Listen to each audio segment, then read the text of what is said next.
Good morning. Hello, hello, hello. No coffee? Oh, right on. Oh, well, you didn't spill it. Did you spill it? Good morning, everybody. Welcome to day two of the Ryrie lecture series.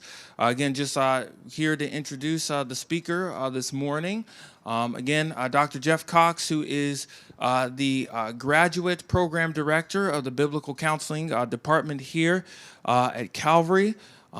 So had a wonderful introduction of our topic yesterday, and so he's going to come up and present again the sequel to that particular lesson. So before you come up, Dr. Cox, I'm going to go ahead and pray, and then you can come on up. Let's go ahead and pray, guys. Gracious Lord, thank you so much for your word, for your wisdom.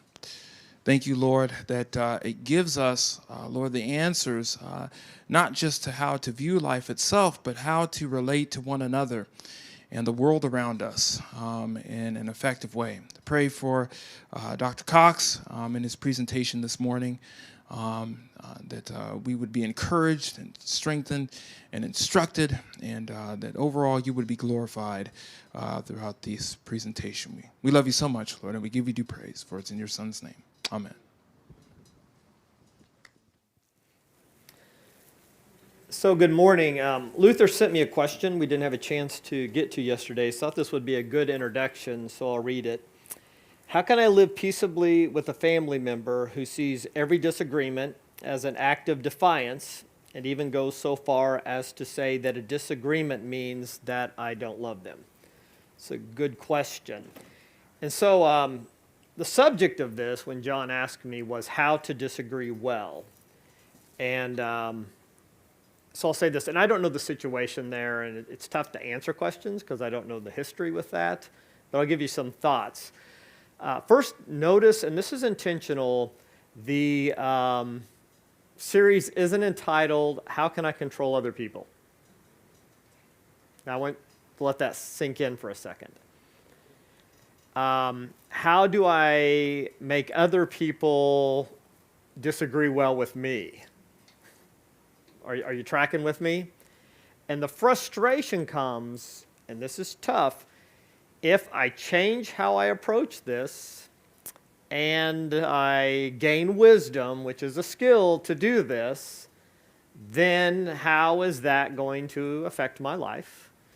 And will that naturally result in other people reciprocating, communicating well with me? And what is the answer to that? What's the answer?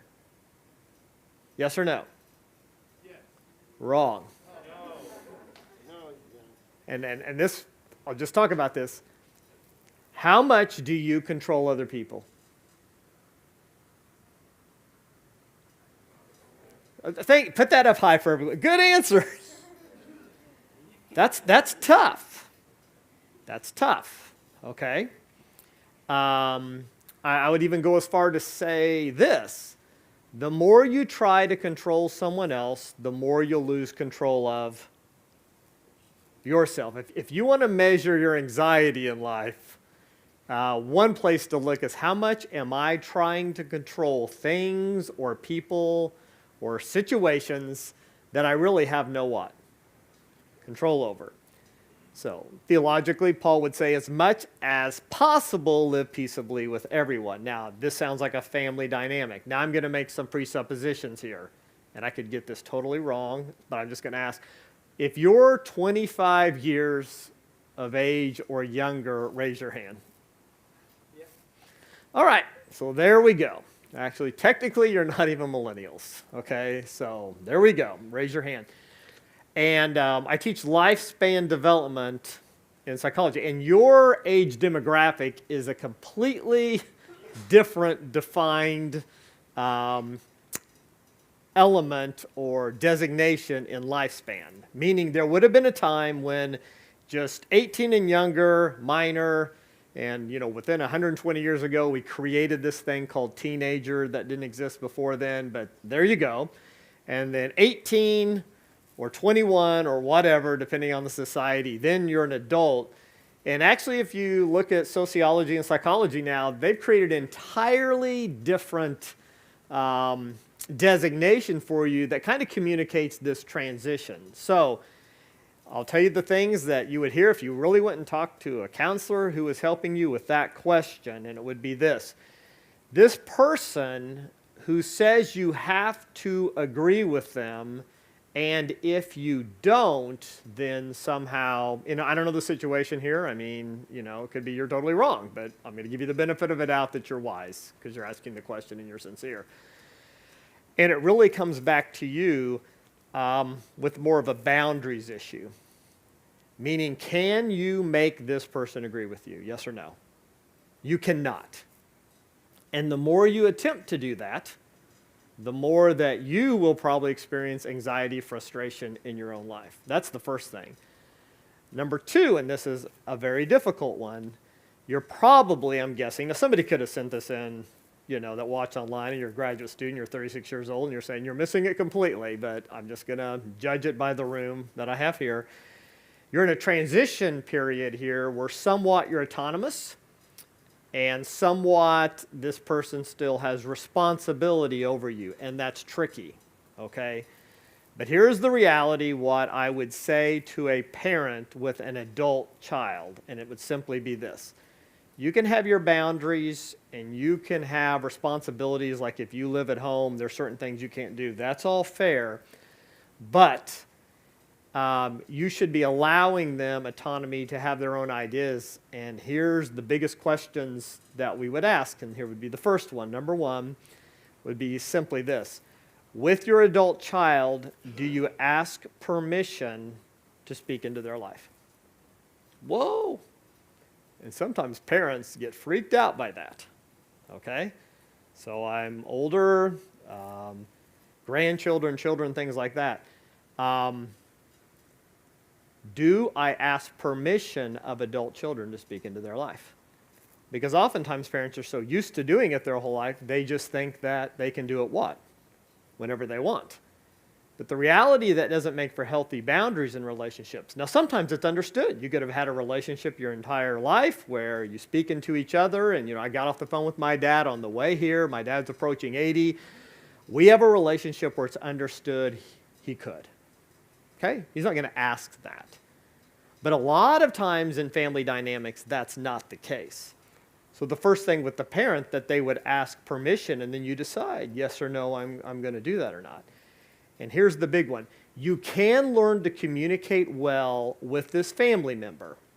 I'm assuming it's a parent. It could be an older sibling. It sounds like somebody where there's either a peer relationship. It doesn't sound like you're in here and your 10-year-old little brother saying that to you. I don't think you're going to, a 10-year-old brother saying, unless you do what I say, I'm really not going to think, that's not happening. So something like that. So here's the biggest thing, and this is a tough one, and you can all ask this. Are you okay with other people not being okay? I want you to think about that. Are you okay with other people not being okay?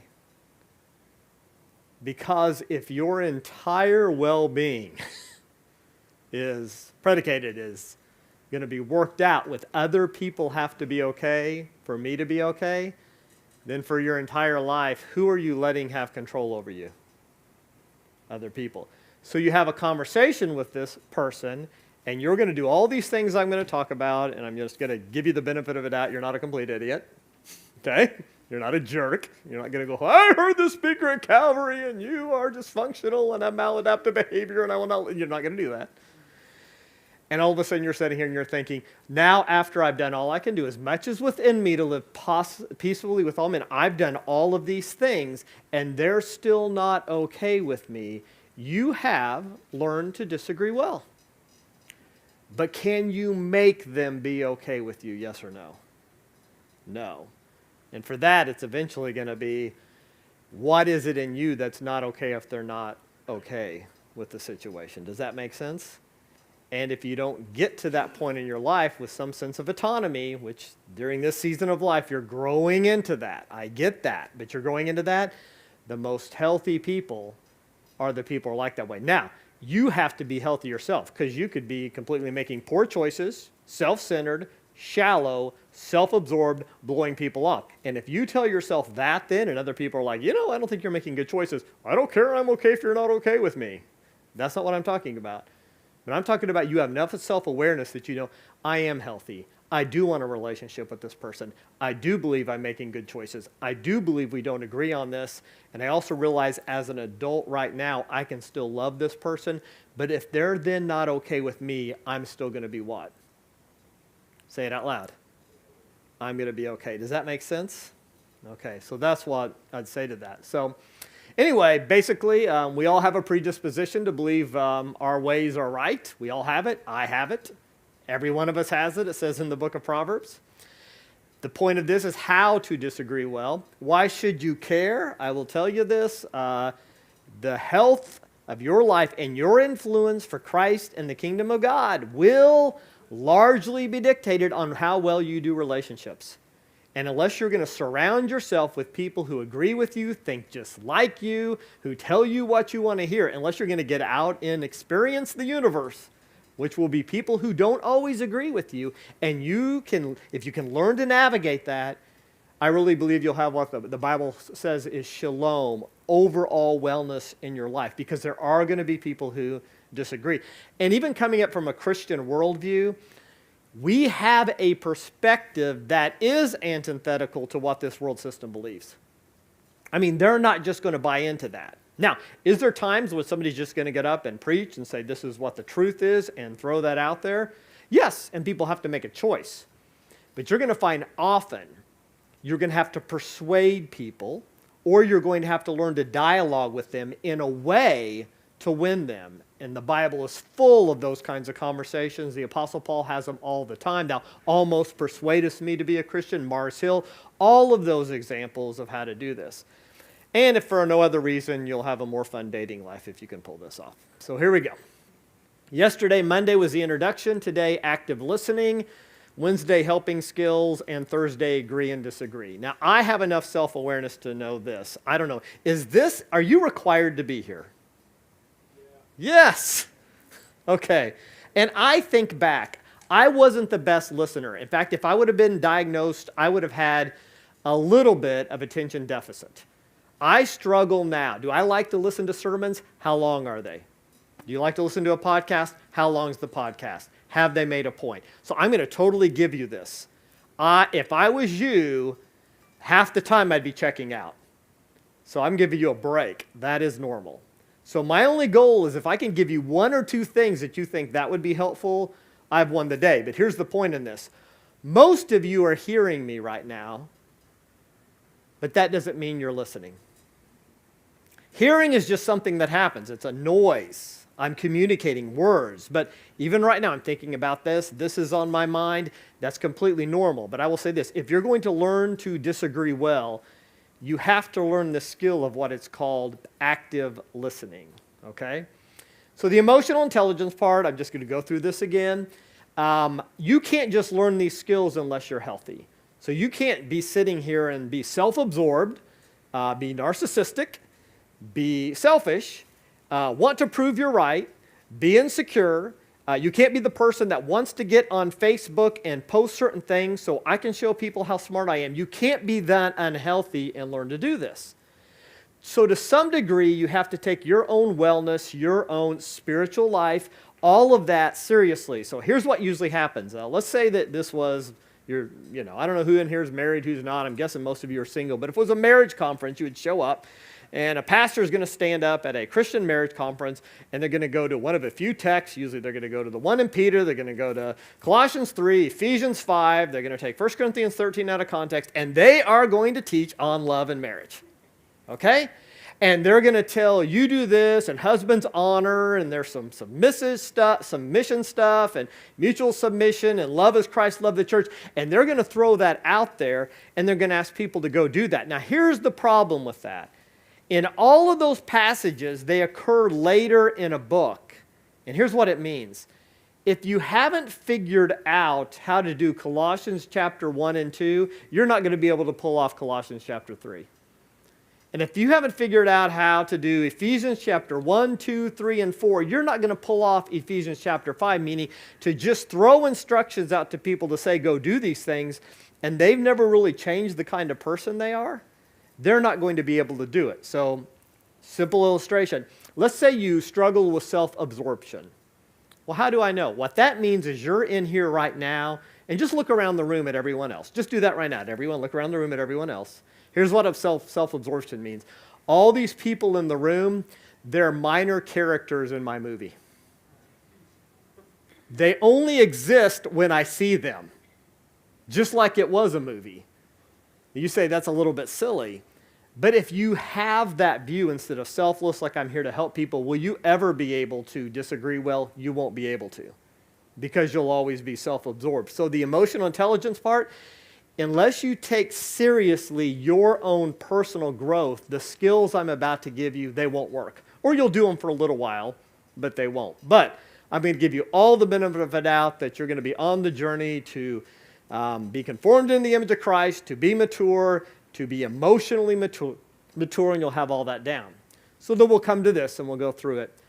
Active listening. It's hard. I'll have people come in for marriage counseling, and usually they're not listening to each other. They're fighting. I'm telling you, some of the biggest fights will happen right after counseling. You know, you're there, you had this great meeting, and you held hands, and the counselor gave you some good things to say, and before they drive home on the parking lot, they are yelling, they are screaming at each other. Don't you want to be a counselor? But anyway, and that's happening in real time. And you say, well, why is that? Well, to be honest, to learn the skills, and the reason I'm picking on marriage, is unless you learn these active listening skills, you won't be able to pull this off. So here's what will happen. And these are kind of gender stereotypes, but they're kind of funny. You'll have the guy over here, and you'll have the lady over here, the wife, and I'll tell you to the guy, okay, here's what I want you to do. I want her to share what's frustrating her. But instead of just giving this narrative or telling a story, and you did this, then you did this, then you did this, then you did this, what I'm going to do is I'm going to have her tell this story, but I want her to, we call it, share it with her emotions attached. Meaning she has to be able to identify a feeling. It can't just be, you know, I came home the other day and you told me you were going to do this and you didn't do that and then we got in a fight and this happened and da-da-da-da-da-da-da-da-da. That's great, great story. But you need to tell me how it made you feel. And then I'll look at the guy. Now here's the deal. There's going to be a story here, and you already know the story. And while she's telling the story, you're going to think she got a fact wrong. And she's going to say, you know, I got home at 5. And you're going to say, you didn't get home at 5. You got home at 4:30. Don't do that. And you're going to go through all of these things. And here's the deal. I don't care about anything else. All I want you to do is listen for the emotion she expresses you. That's all. It's pass-fail. You don't have to agree. You don't have to disagree. You don't have to do anything else. All you have to do is that one thing. You got that? And you're like, yeah, I got that, Jeff. I can do that. Are you sure you can do that? Yes, Jeff, I can do that. All right. And then I'll come over here, and she starts telling the story, and it's like da da da da da da da da da da da, and I felt lonely. Da da da da da da da da da da da da da da da, and then I felt undervalued. And da da da da da da da da. And then I'm going to come over here, and I'm going to say, all right. What did she feel? Give me the answer. What was it? Lonely, undervalued. Awesome. No COVID, I promise. You won. Straight A. Passed. I cannot tell you how often. Even setting it, you say you're exaggerating. A little bit for, effect here. But I'm telling you, I'm not exaggerating. That's all you have to listen for. And the person will be sitting there, and they're just like, and they can't get it out. You say, no way is it like that. It is. And here's what the person has not learned in their life. Or they let it go when they're in conflict.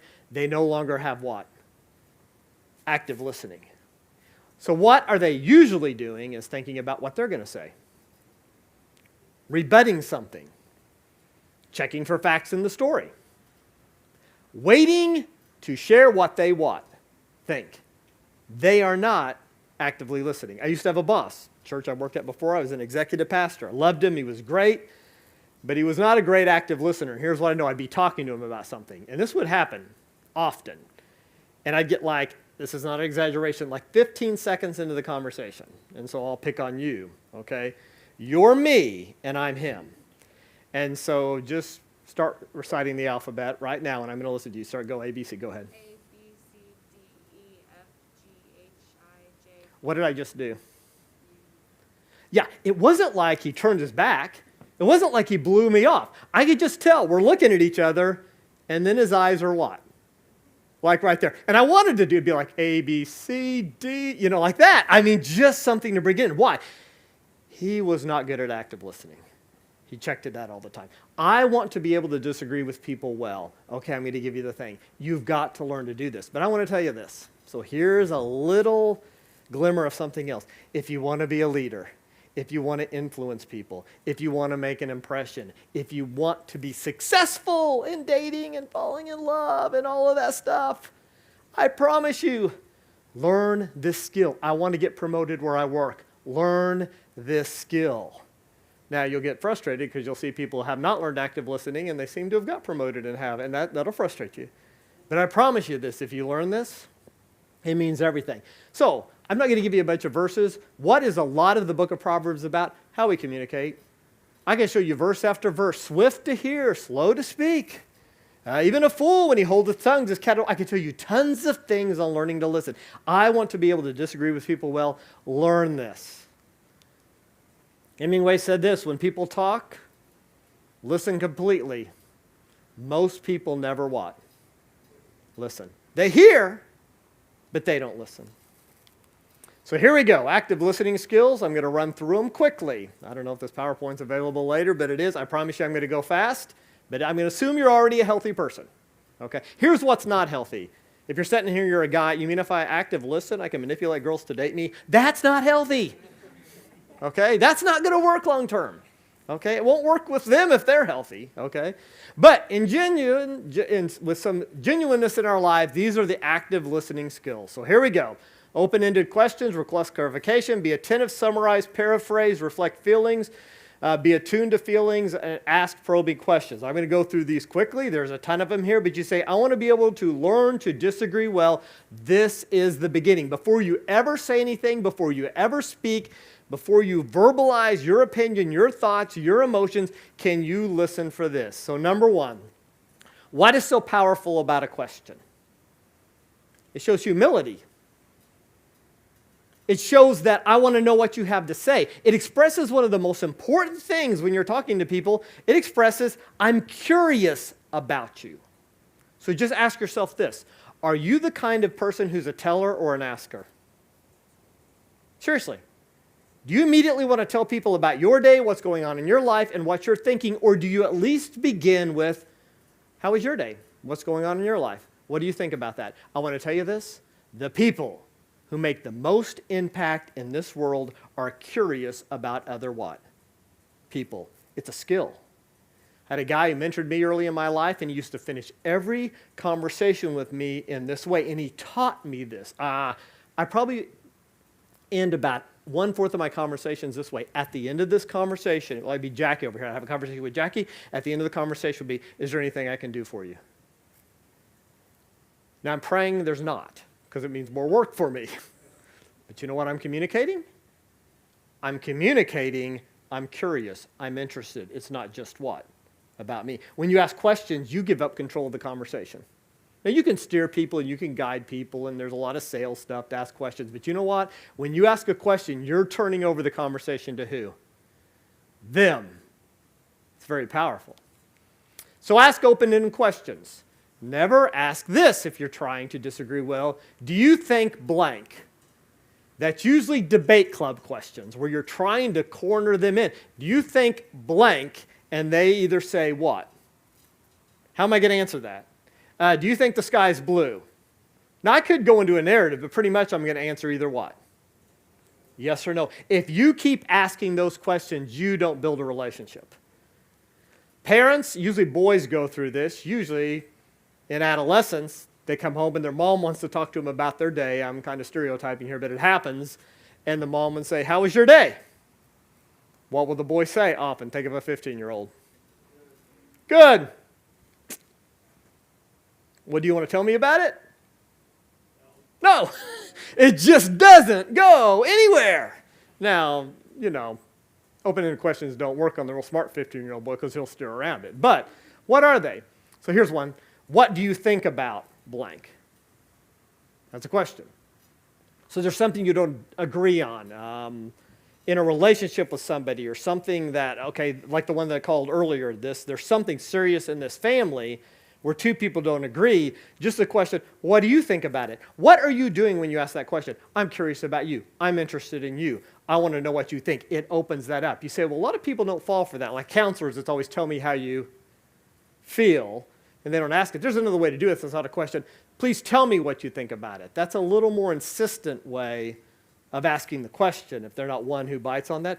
Tell me what you think about that. Can you fill your life with asking other people what kind of questions? Open-ended questions. Couldn't you play this on your teachers? Yes or no? Can you use these on your instructors?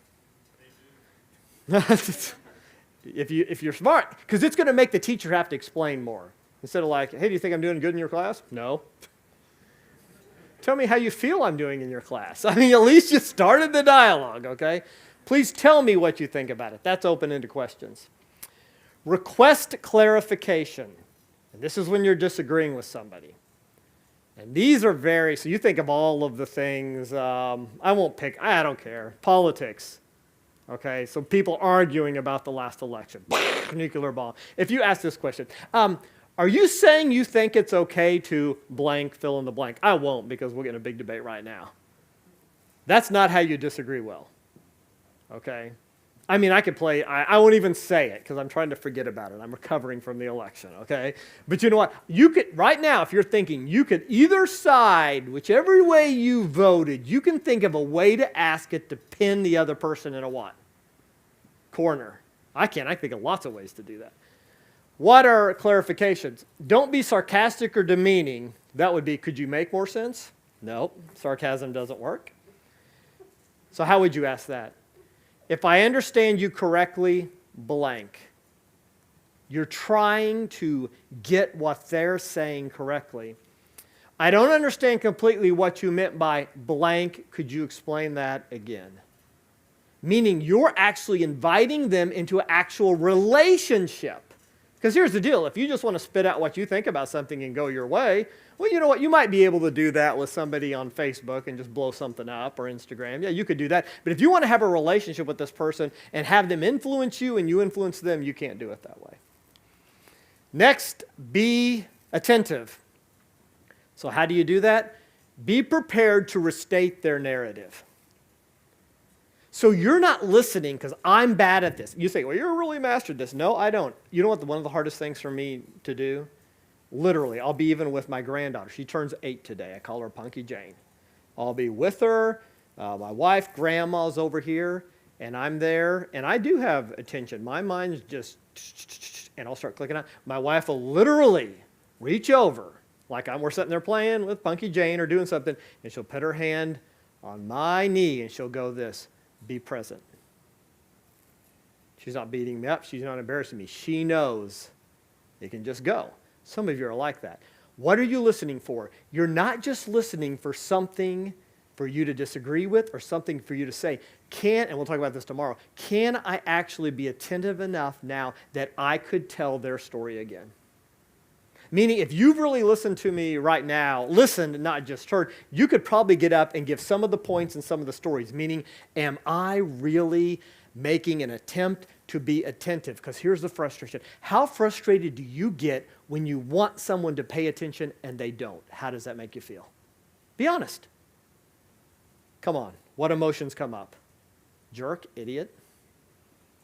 I always go back to the romantic thing because, you're in this age, find somebody to spend the rest of your life with. Go for it. So here we go.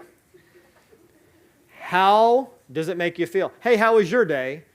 And you start talking about the day, and then it'd be like you're telling me that day, and then all of a sudden I'm like, it doesn't work. It doesn't. But you say, well, this just comes naturally. No, it's learned. Learn to be attentive. Next, this is the big one. Summarize. Should be grab. The main idea and the main emotion. What do I mean by that? If you are disagreeing with somebody, it could be very pleasant and nice, and those probably work out okay. But oftentimes when we're disagreeing with somebody, what emotions might they, this could be the only time I'll give some feedback, what emotions might they be experiencing you if you're in a disagreement with somebody? Give me some of them. What? Anger's a big one. They're mad. What else? Well, we should just go through emotions. What else? Offended? Frustrated is a big one. Disappointment, I like that one. Sadness. Not valued. What did you say over here? Oh, yes, that can come out immensely. Now, here's the thing. Why are you paying attention to that? Because if you're oblivious to that, if you can't summarize their main ideas and their main emotions, what are you going to keep doing? You're just going to keep plowing on through. And that's going to make their emotion get better, right? So if you're already mad and I'm not being attentive to you and I can't summarize what you say, you're going to get less or more mad as the conversation goes on.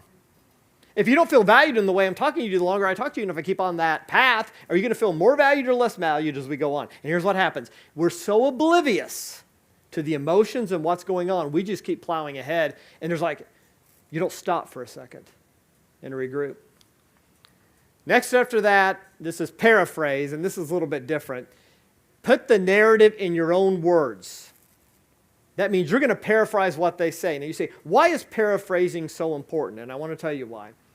If you can paraphrase what somebody says, it shows that, and I have it up here, you really can't read it, that it demonstrates you really understand. If you can take what they said and put it in your own words in a way that they feel like you have it, then you're on your way to having that communication and those things. And this is a big one. This is what counselors talk about all the time. Be attuned to feelings. Listen to the words and observe their what? Emotions. I cannot tell you how important that is in your life. We actually connect with each other through emotions.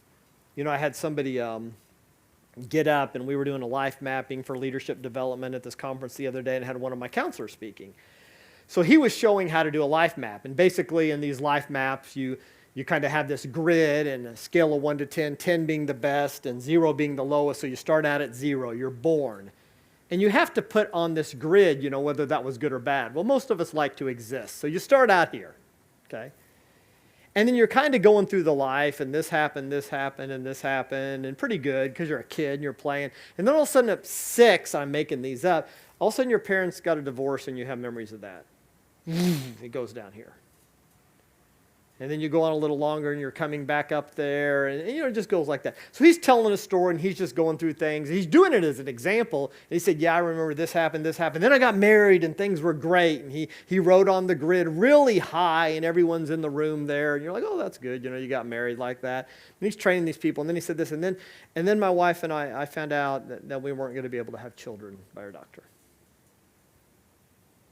I'm going to tell you this. Everyone's just kind of going along, paying attention, learning.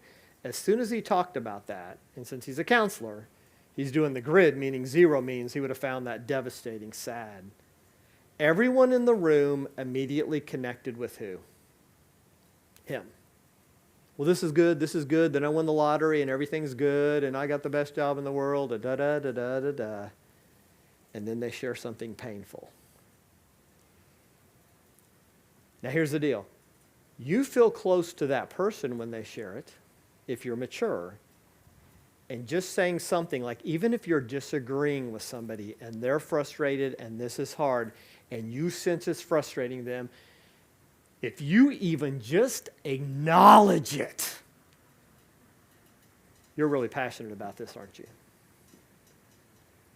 This frustrates you, doesn't it? You say that seems like a little thing. It's not a little thing. Whether we admit it or not, we deeply care that people care about who? Us. Can you learn the skill? And it's with good things too. You know, this happened today, and I turned a paper in, and I got a good grade on it, and, you know, I was pretty happy about that. Man, I bet you were happy. That was important to you, wasn't it? You see, what are those little comments? Those make all the difference in your ability to be in healthy relationships and be able to disagree well. Be attuned to feelings. Next, reflect feelings. We connect with other people through emotions. We must learn to tell our stories with emotions attached and listen for emotions. So here's the big deal. I go back to the 15-year-old boy who just comes home. How was your day? Good. Everything okay? Fine. So what would he need to learn as a skill? Because you say, well, he doesn't need to impress his mom. No, but one day he might want to impress a girlfriend. Well, what will connect him? It's not you just tell your life stories, or when you're disagreeing with somebody, you just argue. You put emotions in there because we connect to each other through emotions. I won't get into it. That's what makes you not an animal with instincts. This happened, and I felt this. It'd be like I had this interaction with my boss today at work, and it didn't go very well. Well, you really haven't told me anything. You just told me you had an interaction and it didn't go well. You know what? And I left the meeting feeling really down and sad. Those little comments of emotions are a big deal. When you're disagreeing with somebody, can you tell your story with emotions attached? That gives them the ability to connect with you. If you don't, you're just two Wikipedia articles yelling at each other, trying to prove you're right. It's what makes us fully human. To love the Lord your God with all your cognitive reasoning ability. 40% of your Old Testament is written in poetry to express what? Emotion. That is the key to being able to pull this off. Ask probing questions. A little small there. Probing questions are designed to encourage deep thought about a specific topic or person. So here's a big one. I mean, I'm having to do a lot of stuff with racial reconciliation, talking to people, things like that. And, we're doing stories, and I never forgot. Ruby Bridges, if you don't know who it is, a young lady who was escorted by federal marshals to go to school at a young age, broke color barriers, and you would know the picture if you saw it. And you know what's funny? I have that picture in my office. It's big. It is big. Big picture behind me. I remember a lady came in one time, and she's going to be a leader in our church. Her name's Vanessa Johnson, and she's just sitting there talking to me, and she's black. She's probably about upper 60s. And she keeps looking up at the picture. And sometimes if I have somebody in my office and they're black, they look at the picture thinking, why do you have that picture in your office, and things like that. I never forgot it. She kept looking up at the picture, and I thought, man, you're kind of distracted by that. And she goes, hey, Jeff, would you like to hear the rest of that story? Now you got my interest. Well, she was there. She was in the neighborhood. She remembered when it happened. She had lived through it. Here she is right in my church. That's funny. We've had lots of discussions about race and things like that. What's a probing question I can ask her? Because she has a worldview dictated by how she grew up. A probing question would be simply this. For Vanessa, if I was talking to you, or tell me about how you experienced that. When did you learn to feel that way? So let's say you're in an argument and you say, you know what? When you do this, it always makes me upset. And when you act this way, it always makes me upset. A probing question back would be, how long have you felt that way? How frustrating is that to you when I do that? Sincerely. You know what you're doing? That's a probing question that you're really curious about what? What's going on inside. This is one, it's a tough one. I don't want to sound too much like a counselor. I can tell this really bothers you, and I'm sorry. Can you tell me, in your own words, why this frustrates you so much? It doesn't mean you have to agree with them. It doesn't mean you have to own it. But you've asked a question to get them to what? Talk. Those things help us disagree well. All right.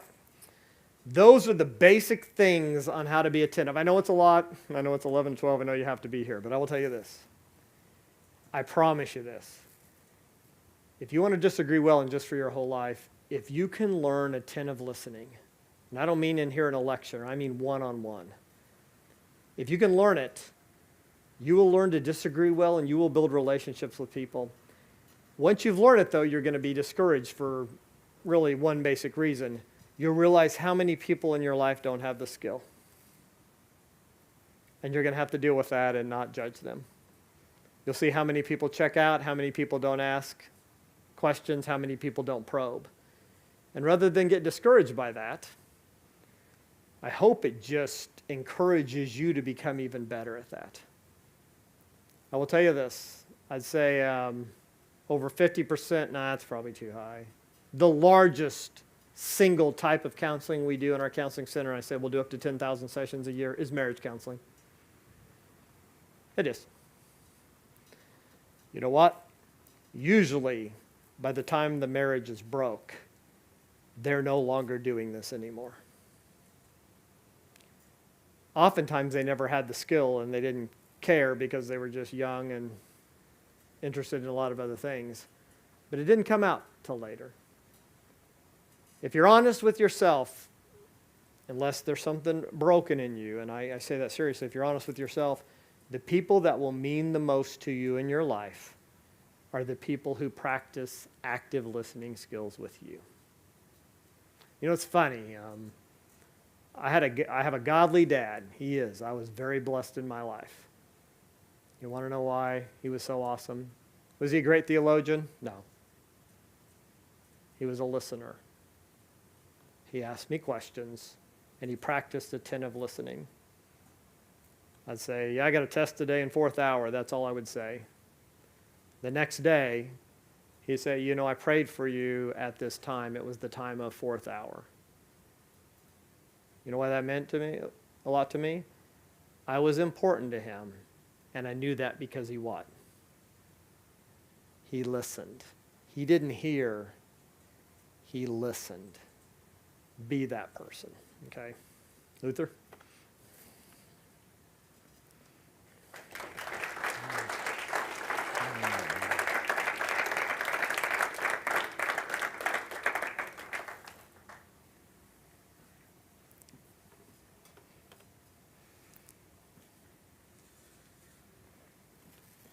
Very, very good. Very good. If you guys have any questions, you can do hashtag Calvary questions on Twitter. I'll be reading these, and also to those questions that if you wanted to talk to him on a personal level as well, you can email him at the Jeff.Cox? Yes. It's Jeff or Jeffrey. Jackie.Johnson. No. Or you can email me, and then I will forward those to him. A question is, how do you get better at asking those good questions? You had talked about that at length. What steps do you need to take to remember to ask those good questions? You know, first of all, I would say this. It's not as hard as you think it is, because just a little bit of effort, just asking the question will work. But the best way to do it is, who's your best friend? Who's the person who's completely honest with you? And you start letting them know you're trying to learn it as a skill, and you start doing it in that conversation with them. Because here's the deal. If you don't, I will say this, you don't want it to sound contrived. You know, I mean, you'd leave here and your best friend and you're walking to lunch or something, and you know, you look at them and say, okay, how do you feel about the session? Okay, they're going to know that's hokey, okay? But if you have someone in your life who can give you feedback on it, that's good. So. Well, that's why you do it with the best friend, yes. right? So because you know, you can always apologize. I'm sorry, I'm training. Yeah, and just hope they don't go, what'd you say? No, I'm just joking. So.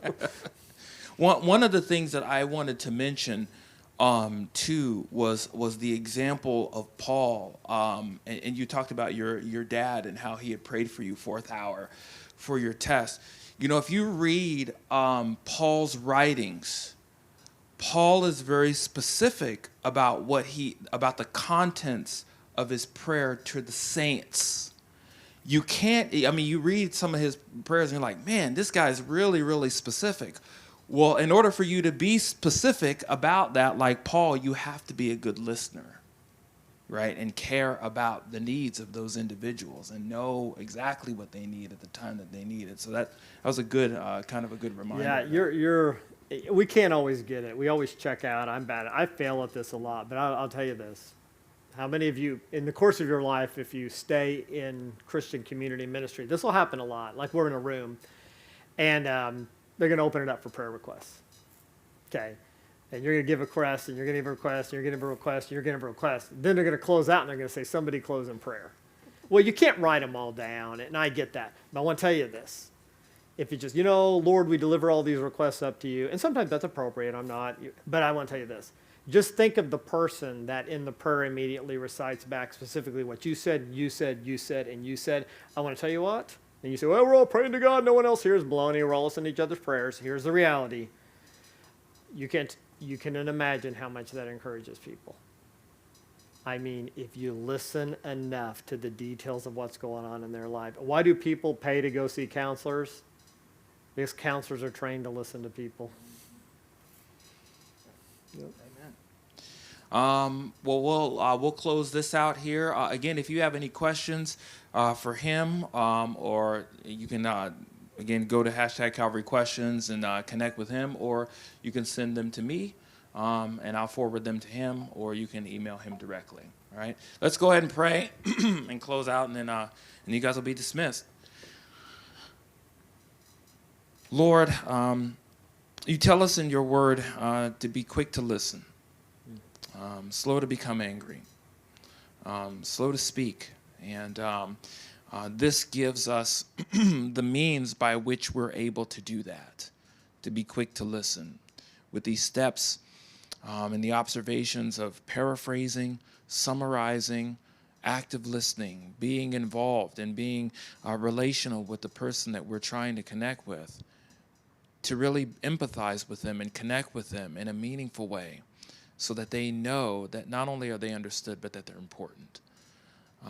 We ask, God, that we would continue, Lord, to think about this knowledge, and how we are able to encourage one another as well as those around us, Lord, so that we can, with our words and as well as our actions, communicate to one another that we're important.